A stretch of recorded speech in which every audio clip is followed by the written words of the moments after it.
சற்று முன் கிடைக்கப்பெற்ற மிக மிக முக்கியமான செய்தி ஒன்று வெளியாகி இருக்கிறது. பதுக்கி வைத்த 700 கோடி தட்டி தூக்கிய டெல்லி போலீஸ்.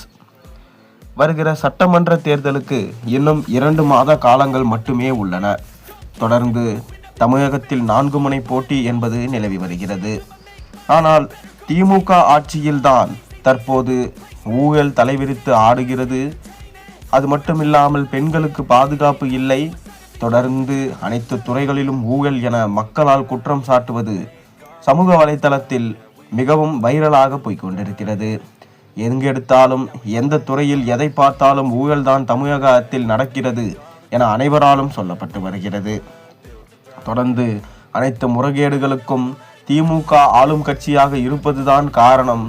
எதிர்கட்சியாக இருக்கக்கூடிய அவர்களின் ஆட்சியில் இம்மாதிரியான அனைத்து சம்பவங்களும் நடைபெறவில்லை என தற்போது தகவல்கள் வெளியாகியிருக்கு. அது மட்டுமில்லாமல் இம்முறை திமுக வெற்றி பெற வேண்டுமென்றால் பணத்தை கொடுத்தால் மட்டுமே வெற்றி. அதனால் கிட்டத்தட்ட 4.5 ஆண்டுகளாக சேமித்த பணத்தை திமுகவின் முக்கிய அமைச்சர் வீட்டில் பதுக்கி வைக்கப்பட்டிருக்கிறதாக தகவல்கள் அமலாக்கத்துறைக்கு வெளியாகியிருக்கிறது.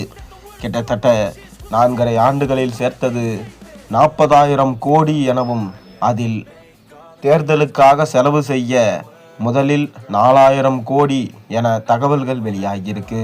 அதிலிருந்து ஓர் அமைச்சர் வீட்டில் 700 கோடி இருப்பதாக ரகசிய தகவல் கிடைத்துள்ளது.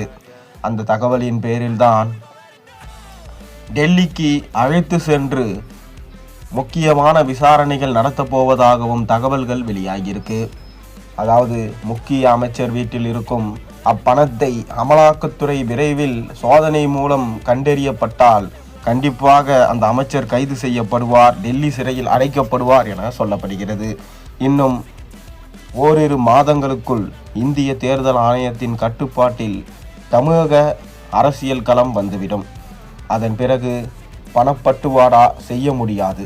ஸ்டாலின் அவர்களும் பொம்மை முதலமைச்சர் ஆகிவிடுவார். அதனால் தற்போதே பணங்களை மக்களிடம் கொண்டு சேர்க்க வேண்டும் என ஸ்டாலின் உத்தரவிட்டதாகவும் அதனால்தான் தற்போது அந்த ரகசிய அடை இருக்கும் இடம் கண்டுபிடிக்கப்பட்டதாக தகவல்கள் வெளியாகியிருக்கு. நீங்கள் என்ன நினைக்கிறீங்க? 700 கோடியை தட்டி தூக்கினால் ஸ்டாலின் ஆட்சிக்கு வர முடியுமா முடியாதா? உங்கள் கருத்துக்களை மறக்காமல் கீழே கமெண்டின் வாயிலாக தெரிவியுங்க.